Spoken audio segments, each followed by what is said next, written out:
Hi everybody, I'm Jack Jinseki, and joining me today is Ceto.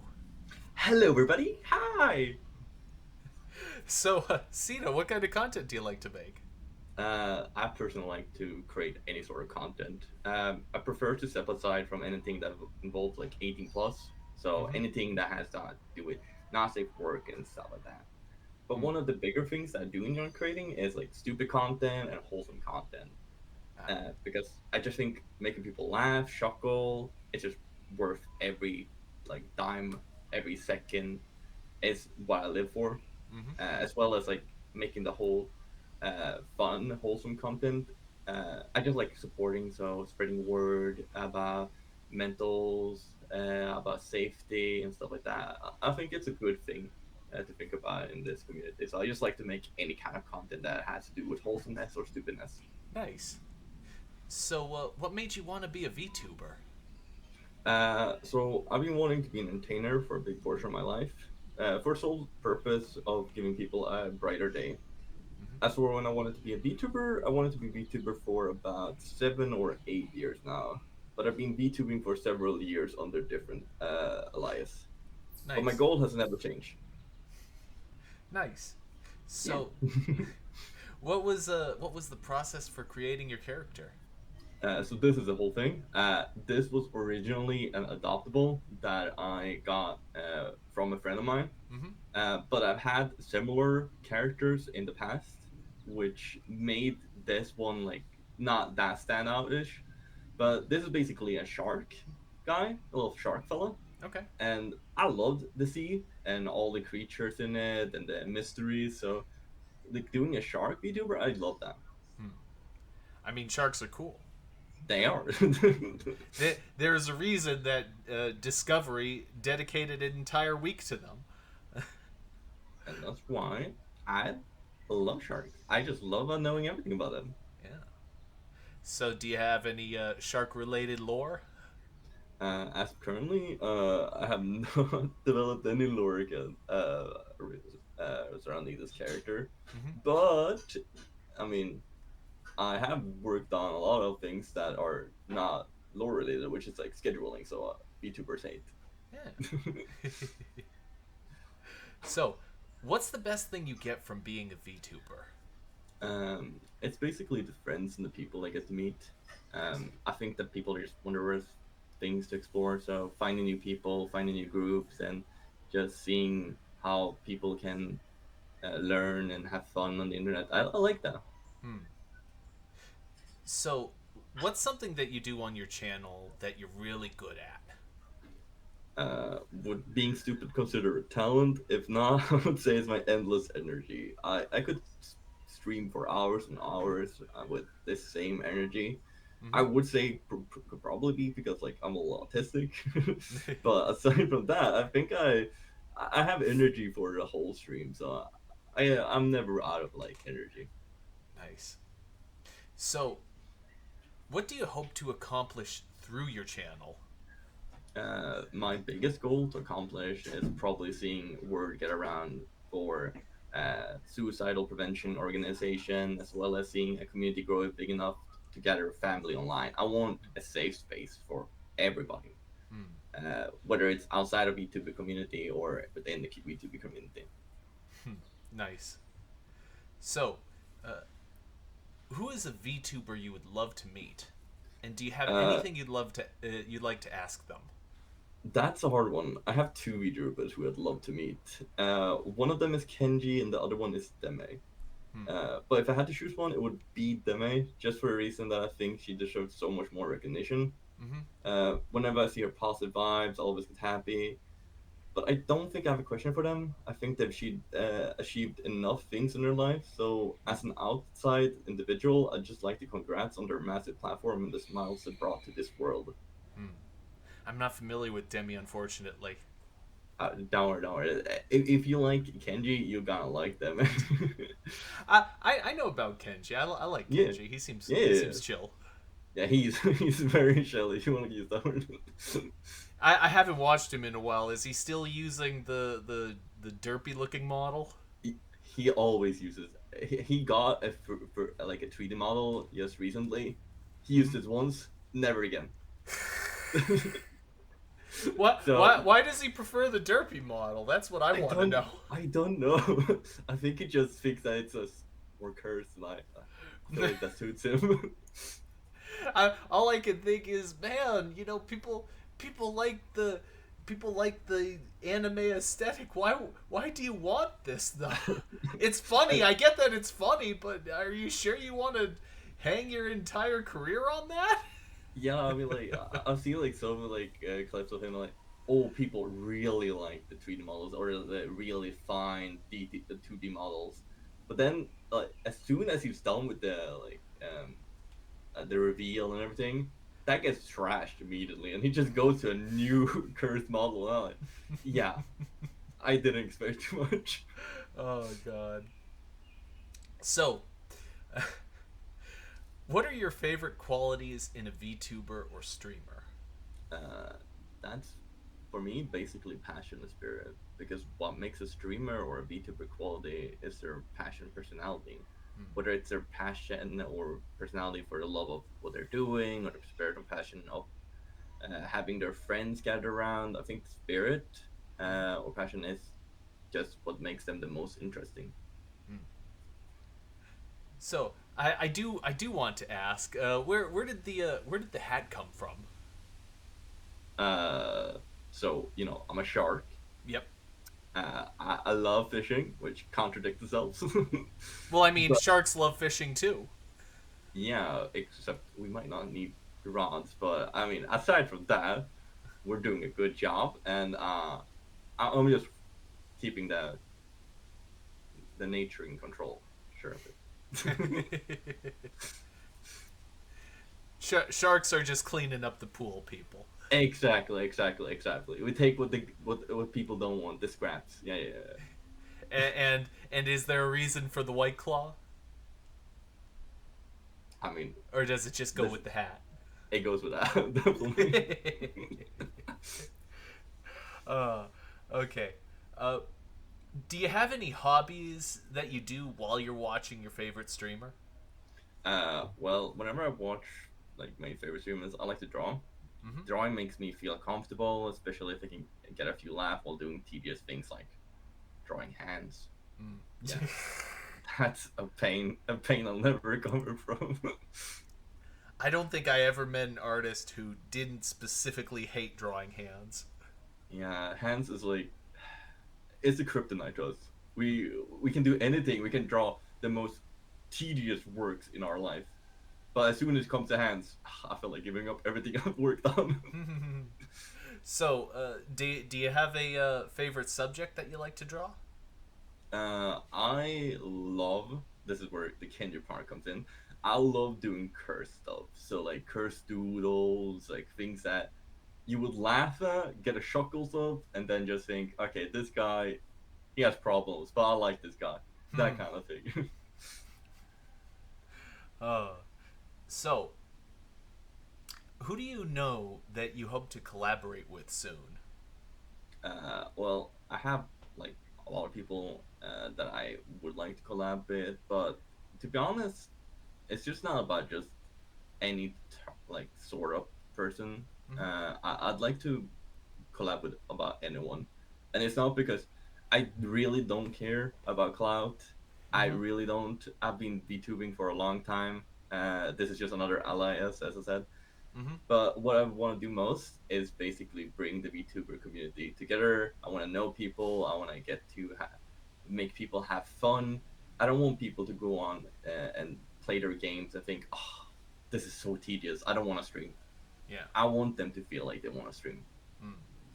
It is really rewarding when you get to talk to people and you can try and convince them that this is because I think there are a lot of people out there who are really worried about putting their voice out there into the Yeah, ether, and I don't think that I think that it's far better to just have your voice and to feel, even if it's just like one person that's listening to you. yeah, exactly. Because that one person is gonna contribute so much to you, to themselves, to everyone.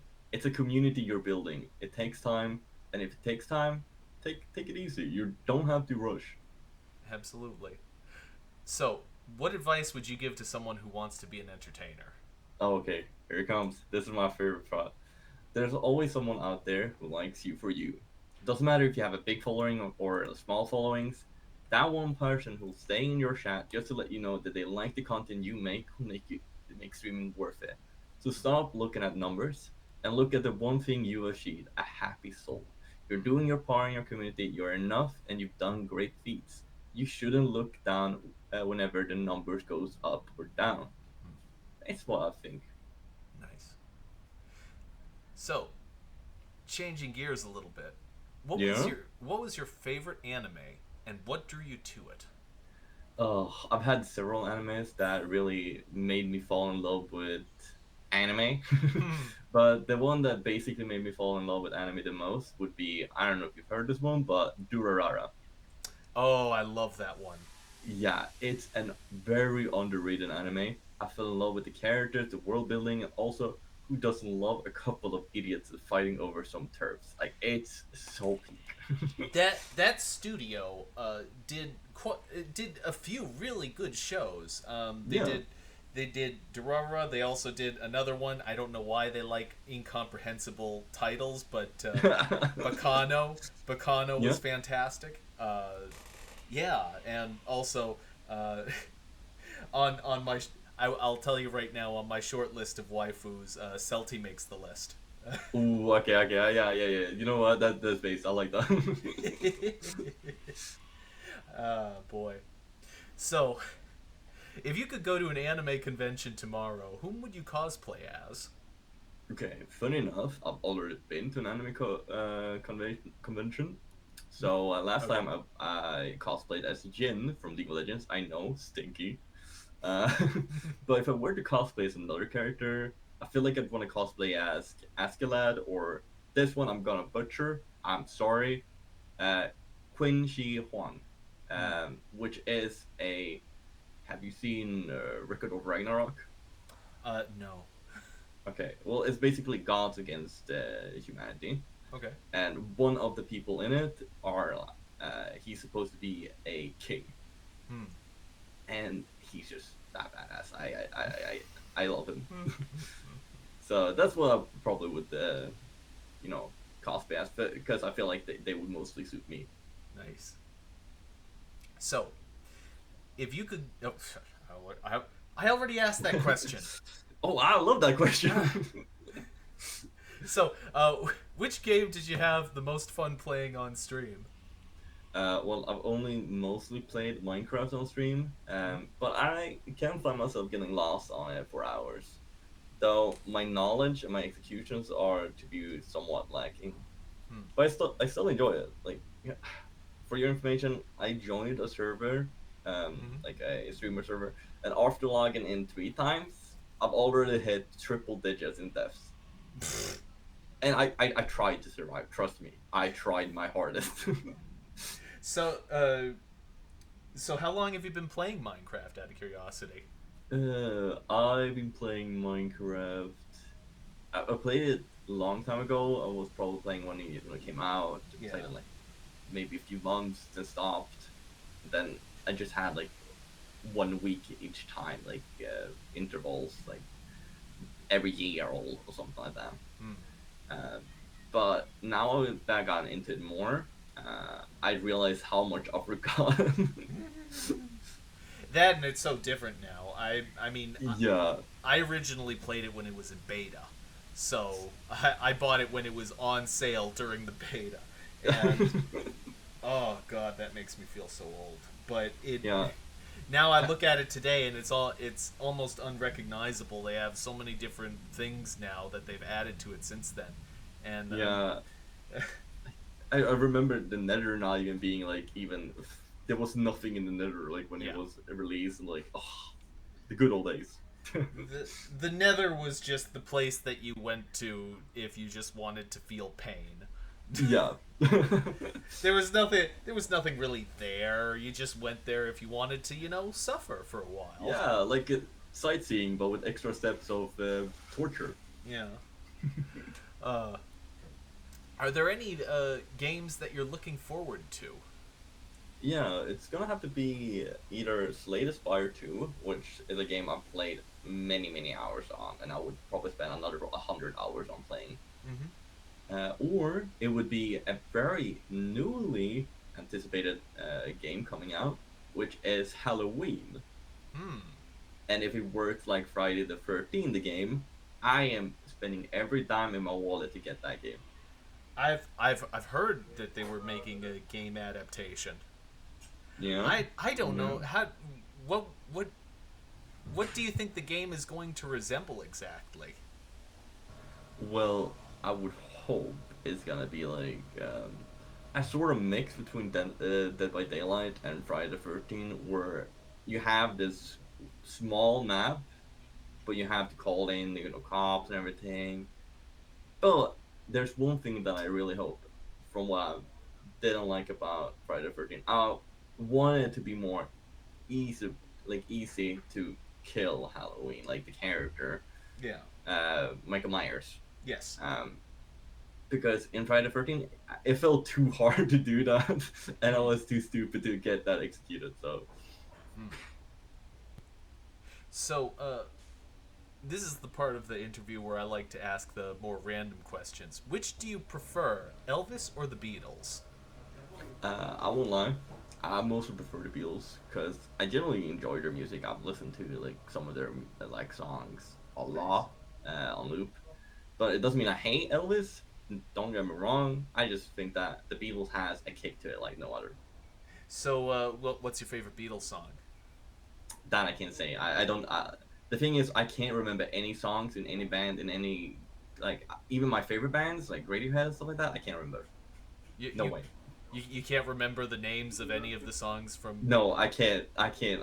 I'm bad with names in all generals. Oh, huh. Well, I mean, I like Radiohead too.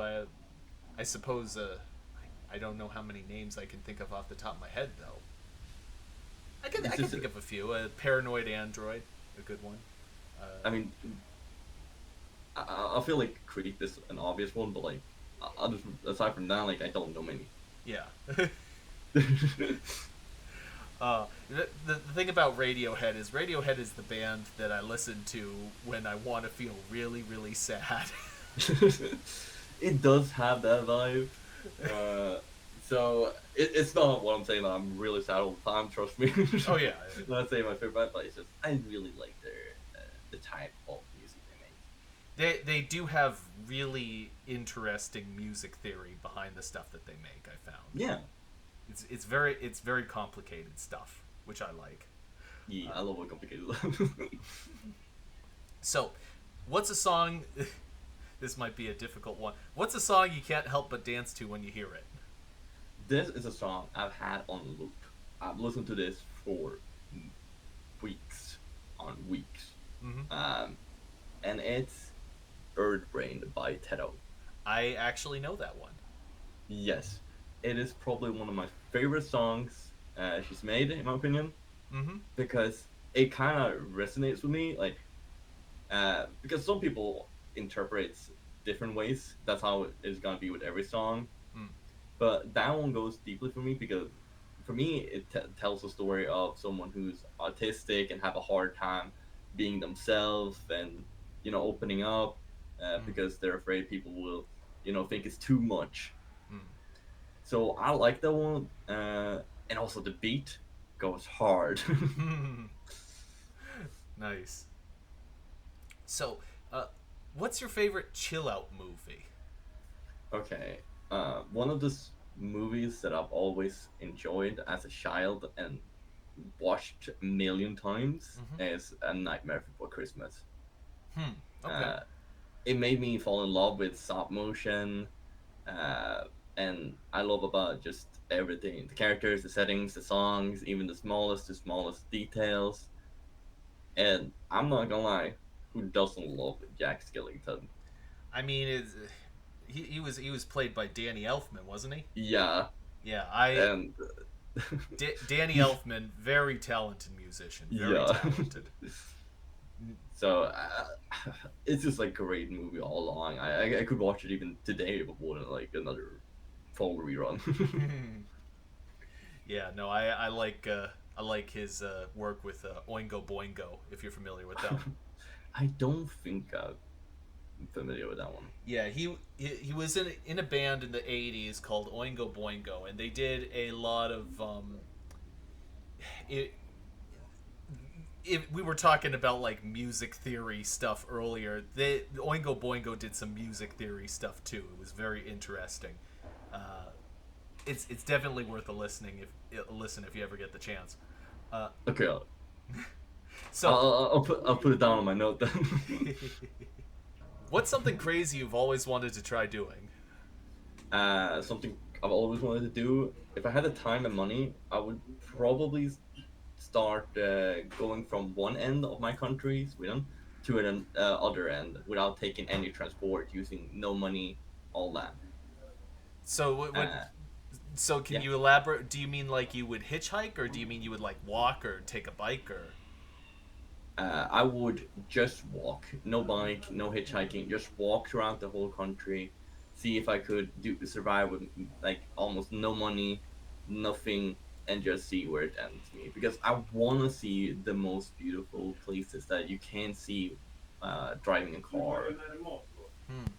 So now I'm forced to ask the unnerving question: are you going to walk the short distance or the long distance? I would probably walk. Have you seen the video of one guy who crossed the whole entire country in one straight line? No, I haven't seen that one. Well, there is one video of that, and he basically goes through every obstacle just to get through the that line. So he Wow. climbs over fences, climbs through like all the things. Like he does everything. And I kind of want to do that. I want to see if I can just walk through forests, walk through difficult terrains, everything like that, just in a straight line. Wow. You couldn't you could I'll tell you right now you couldn't do that in America because you'd get shot. Yeah, I think so. I'm kind of safe here.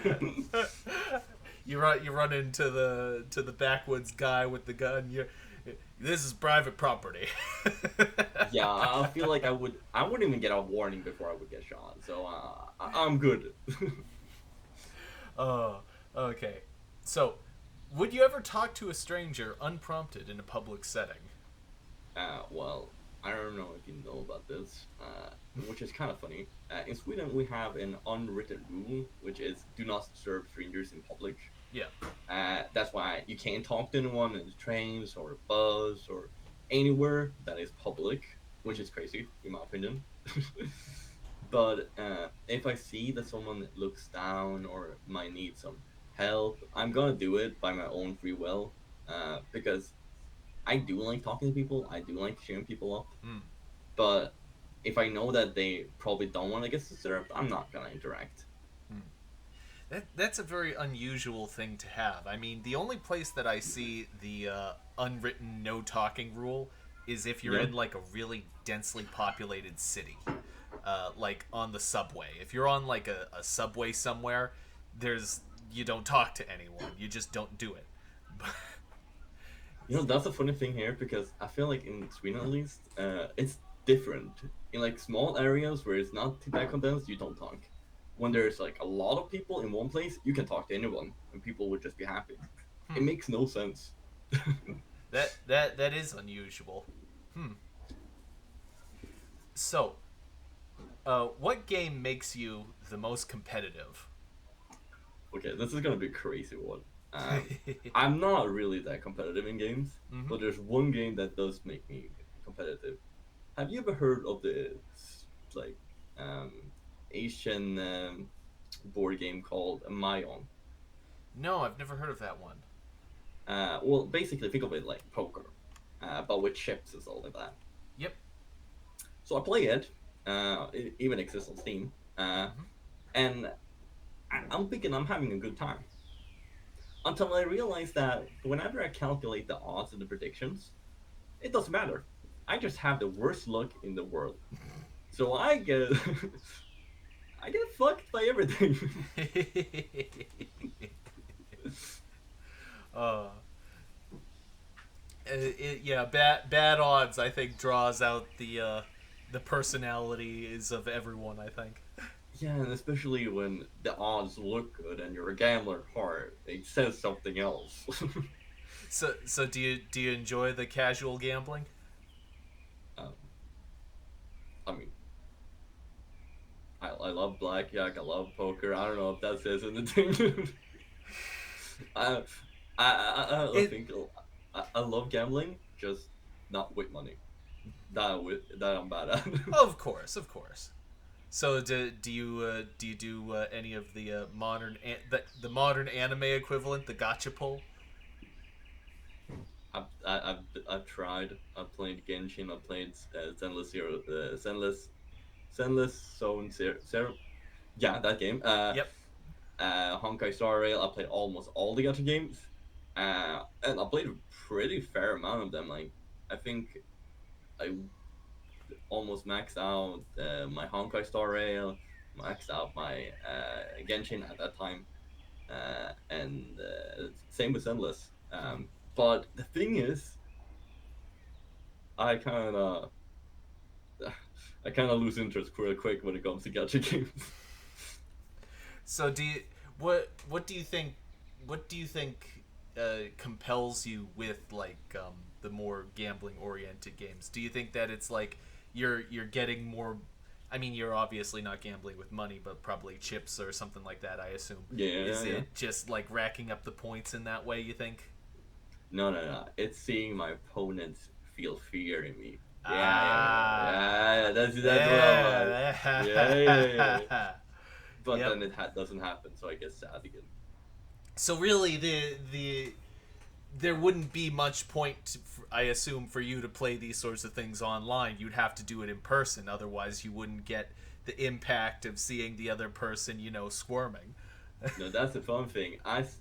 With this whole Mahjong that I'm playing, Mm-hmm. they have emotes, and you can use them. And I see a lot of emotes get used when I win, and I use a lot of emotes when I lose. Oh god. All right. So, who's a TV character you identify with? Well, I'll just say this: Mm-hmm. I'm very like Joey from Friends, Mm-hmm. Spencer from iCarly, Mm-hmm. and one that is also very not well known. I'm also gonna butcher this name. Akihisha Yoshi from Backend Test. Hmm. It's an anime, Yep. really good one. But all of them has one thing in a similarity. They're very stupid. I mean, very very stupid. So I feel very like myself in them. I mean, I didn't really watch much Friends growing up. The only thing I know about Joey is when he tries to learn French. Yep. He's not the smartest fellow. Oh boy. So, what's the weirdest thing a complete stranger ever told you? That's actually I don't have anything there. I don't I have never had any stranger say anything weird to me. I have Well, friends who said weird things to me, but not strangers. okay. What's the weirdest? Is it something if you feel comfortable Nah, sharing? I'm comfortable with anything. Trust me. What's the weirdest thing a friend ever told you? One of my friends did say that. How do I say this? That um, I looked good homeless. I don't know how to take that. I'm still trying to figure that out as a whole. But I guess I'll take that as a compliment. I mean, maybe it means like you have like a sort of the effortless look. Maybe you have a good effortless look. Yeah, or it could just be like a threatening way of saying, "I hope you become homeless." But like, I hope it's the one that you said. It is a very peculiar way to phrase it, though. Yeah. But you know what? I appreciate the gesture either way. I am grateful for the fact that if I should become homeless, I'll at least look great doing it. Or maybe I do become homeless so I can look better. The Yes. options are in my favor. I really want to look good. How do I do it? Become homeless. Oh, you know, and I don't have to pay rent. Damn, this is There you looking go. better for me. There you go. Yeah, I can have more money and I can look better. Like it's a win-win. There you go. You gotta get yourself a really nice cardboard box. That's all. Uh, uh, what's your favorite thing that you ever cooked yourself? Well, one thing that I have enjoyed cooking is my special pasta carbonara recipes. Nice. Um, I love pasta carbonara. It's a childhood dish, and whenever I make it, I put a lot of mushrooms into it and make it super creamy. Nice. It it's so good. So, uh, on the other side, what's the worst thing you ever cooked yourself? Okay, so I was doing a little like googling. You know, like whenever you try something new, Yeah, you find something fun. of course. Um, so I saw like a special taco dish. Mm-hmm. I can't recall the name of it. But it was basically meat, lasagna plates, potatoes, and a lot of corn. Yeah. But I think the recipe followed that I followed was a little messed up because they told me to put in a whole can of corn in the little oven form, which was really small that they wanted me to use. Mm-hmm. Um, there was more corn than meat. Hmm. But at that point, I thought, you know what? It's probably supposed to be that way. Warning for anyone who knows the recipe and want to make it for themselves: don't put that much corn in it. Don't. It's a bad idea. uh, I mean, what was the recipe called? That was called Mexican street corn. I think it was just at this point it was just corn. It was not meat. There was nothing. It was just corn. I just ate raw corn. Oh boy. So, uh, you find $50 in the street. What do you buy with it? Okay, this is like a moral compass for me. Mm-hmm. Uh, Normally, like as much as I would like, I'll get like $50, get some snacks or some junk food. I do rather want to give it to someone who needs it more. Because I believe of two things. First thing I believe in is karma. I Mm-hmm. think what comes around goes around. So doing good deeds always is something everyone should do to make the world go round. Hmm. But I also believe that things that are handed for me for free is not mine to begin with. It's the world. Hmm. So I'd rather give it to someone homeless or someone who needs it for transportation, etc., etc. Like someone who is more in need of it. So who do you think you would be your first choice to who you would give it to? Well, first choice always would be probably homeless. Mm-hmm. If not homeless, I would look for a charity to give it to. Hmm. And if I could not find a charity or it would not be able to accept it in any way or form, well, I would just go with the last option would be give it to someone who just need it for the moment. Hmm. Nice. Yeah, So, what was your favorite game as a kid? this is also a very niche and very underrated game. Mm-hmm. So a lot of people may have heard like this franchise, and a lot of people may not have. But have you heard of Oddworld? No. Okay, so Oddworld is basically a Oh, platform game. oh, oh! Yeah. I misunderstood. Oddworld. I actually have heard of that. Oh yeah. So Oddworld is one of my favorite franchises, but specifically Munch Odyssey, Hmm. uh, which was their first, I think, their first spin around on doing instead of 2D, they did 3D, Hmm. and it was so ahead of its time, and I, I did like a lot of puzzle at the time, so I love the setting of the world. Also, showed a lot of corrupted hierarchy and its dystopia, Hmm. promising greatness, but the industrial world ruins it all. You're gonna be surprised when the name sounded familiar, so I looked it up in my Steam library. I own that game. You do that? That's crazy. It It's says such that a good game. I played it for 2 minutes. That was for 2 great minutes, I can tell you.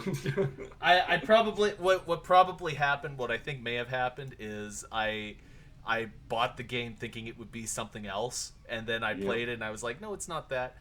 I'll have to go back and give it another shot though. Yeah. Also, something that happens a lot with I know with myself and other people when you buy like those key bundles on like Yes.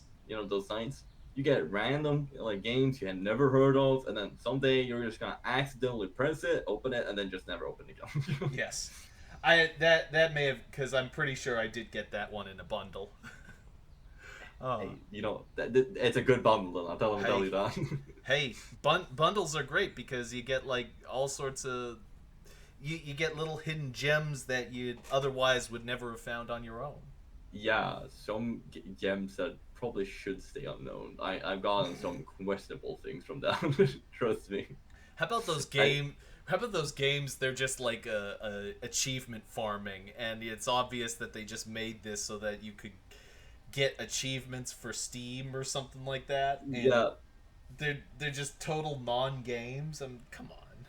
I had one game that I just booted up for fun. That I got from a key. I didn't check the achievement at all. Hmm. But when I was done, I think it was like 999 achievements plus something. Jeez. That So I just got it right away. I did not deserve that. so. Sorry. Uh, if you could wake up with one talent tomorrow, what would it be? Well, one thing I've always appreciated is the talent to sing. So Mm-hmm. if I could wake up tomorrow and be able to sing, that would be the greatest thing ever. Especially since I want to like cover like Radiohead and Queen songs. Like Hmm. I love those. I love those bands. Like they're just great. Is there a song that pops into your brain? I know you're not great with names, but is there a song that pops into your brain that you would love to sing? Okay, so again, I'm really bad with names, but the one that goes Oh "Mama." yes. Oh. I've heard this song a billion times. Why am I blanking on the Rhapsody, name? Rhapsody. I think yeah. I think Rhapsody, right? What? Rhapsody. Yes, Bohemian Rhapsody. That's the one. Yeah. That's one. Oh That yeah. one I want to do easily. But you need a few people to do that one because they have the harmonies in there. I'll just do it with my voices in my head. Don't worry. I got it. uh, so,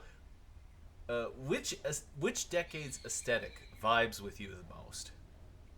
Well, fun fact, I love like medieval times and really like anything to do with the swords or the metal suits and stuff like that. Nice. So I'd say around like the 13th century, Mm-hmm. because I'm not gonna lie, that was a great time period. Not to be in, no, uh, but the aesthetics were amazing, and not gonna lie, also love the medieval jesters. I think they are probably one of the coolest concepts. I it's funny you say that because when I originally formulated that question, it was on the line along the lines of if you could go to any time period, which one would you want to go to? Except nobody wants to go to the time period because you go to Yeah, medieval Europe and then you get like the plague. Uh, yeah. I don't think there's anyone that you don't want to go to like the Egyptian times, because then you would probably become like very low on the hierarchy, and you would work your days out. yeah, You wouldn't want to you'd go be to the Rome times. Like, there's no times that is good. and any time that you go to that's before like the 1900s, you're basically just gonna turn into a slave. Yeah, exactly. So, yeah, you know what? I feel like I'm a good century. I'll say this one. Yeah. Yeah, so I'm like, okay, well, aesthetically then, which aesthetic do you like? Uh, That's a good question. Yeah. Them saying, which one would you be?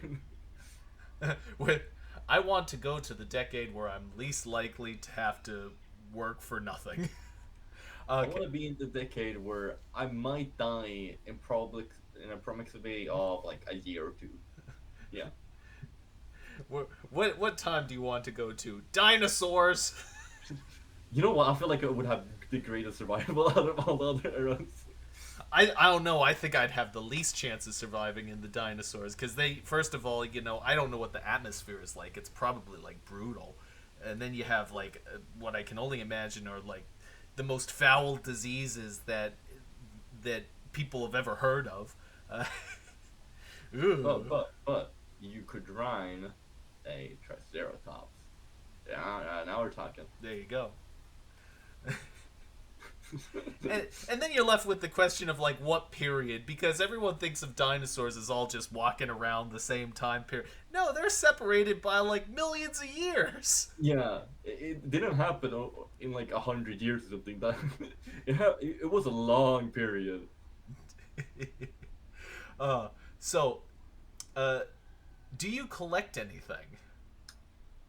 So, on the previous question, I did say I like a lot of medieval stuff. So, I do actually collect a lot of historical swords, Nice. as that actually partakes in one of my hobbies that I have, which Ah, is historical fencing. ah. Yeah, and basically, historical fencing is just their fancy word of saying is European historical martial arts. Uh, It's you are not the first person to talk about European martial arts on this channel, believe it or not. is that that's crazy? Okay, There, I gotta find that person because I that's fun. I will introduce you. Okay, that's great. That's great. No, um, because it's such a fun sport, and I do enjoy it. nice. Uh, do you have a favorite sword? Uh, well, I would say that the longsword is like obviously a go-to Mm-hmm. because it is like the classic. Yes. But I would say I do like the saber a lot, Hmm.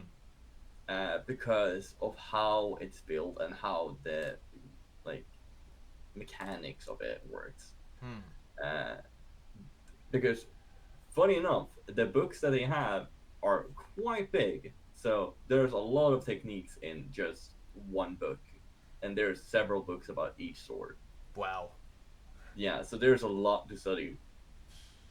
Oh boy, that's it. It I mean, it's just like superficially you look at it and oh, it's just a sword, and then there are people who really, really know the intricacies of what went into all of these things and why they're Yeah. there, and it's like, oh, I didn't know that there was that much information. I just thought it was a pointy thing, stab other person. Yeah, and there's like a lot of things to think about. One of the fun things that I learned from, if I can say, my master, Yep. my teacher, was that you want to know what the most dangerous person can be, like who the most dangerous person on the field can be Yep. when it comes to sword fencing. Who? It's the person who's drunk, Hmm. because the one who is unpredictable is the scariest. Ah. And That makes sense.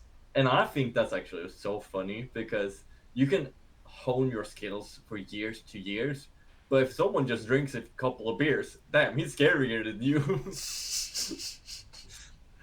uh, and my final question of the interview: what Yeah. smell reminds you of home? Okay, so I lived in a very small town, like Mm-hmm. a countryside almost. Mm-hmm. Um, we had barns, we had a lot of like small, like industrial companies that basically just produce for us, that little village, because there's nothing out there. Mm-hmm. Um, but there was one thing that really reminded me of home, and that was because I was a lot with my uncle, who was a mechanic, Hmm. and my dad partaked in folk race, which is like a sort of like car racing Mm-hmm. thing. And yeah, so that basically ended with me really loving the smell of gasoline and oil. There you go. Yeah, but that's like how it brings me home the most. What about the orange stuff? The orange stuff. The grease remover. Oh, that's like that's like a dessert. I I'm not gonna eat it, but like, damn, the smell. I love the orange stuff. I don't know what it's called, but It, it, it you smells like know, oranges. you know, from now on, I'm gonna call it the orange stuff. Yeah. I like that. Oh boy. Well, that's all I have for today. Thank you very much for coming out. It's been an absolute pleasure talking to you. And if you're watching from the audience right now, you'll find links to all of Ceto's various socials, channels, etc. in the description to this video, as well as in the side chat, because side chat is more link friendly. Uh, Thank you again for coming out, Ceto. I do appreciate it. Yeah, no worries. And with that, I was your host, Jack Jinseki, and joining me today was Ceto. Bye bye, guys. Bye-bye, everybody.